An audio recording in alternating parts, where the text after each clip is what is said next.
And it is this incredible story of God's love and God's faithfulness towards me.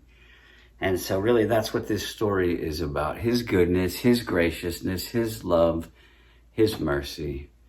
And so our story starts on a Family Life LLYMI cruise. And if you haven't been on this cruise, I highly recommend you go on this cruise. This is a chance for you and your spouse to connect with one another in a meaningful way. And with marriages on the line today, we need to fight for one another. We need to fight for our marriages. So I highly recommend this time away. We are booking every year, hopefully. We're already scheduled to book for 2025. On March 5th, 2024, my wife and I, Kim, celebrated our 25th wedding anniversary, which is really, it is a task today to be married for 25 years, faithfully to one another, both spouse, committed to one another in holy matrimony, trying to love one another well in Jesus.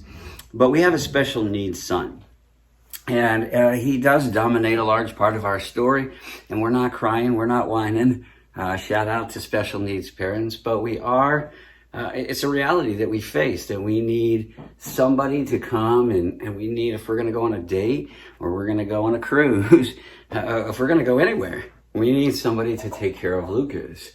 And that, he's 17 now, he's in a wheelchair, he's developmentally between 9 months and 2 years old, maybe older.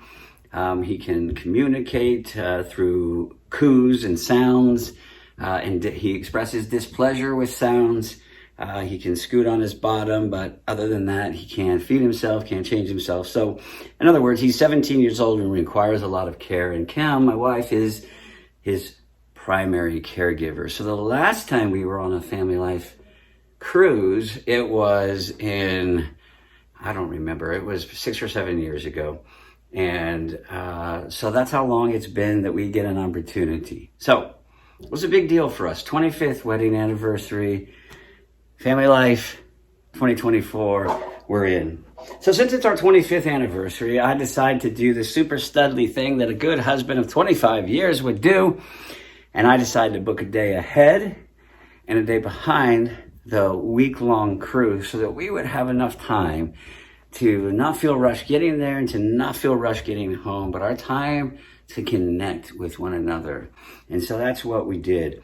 And that's where our story of Abide and the twists and turns that God is beginning to take us on begins.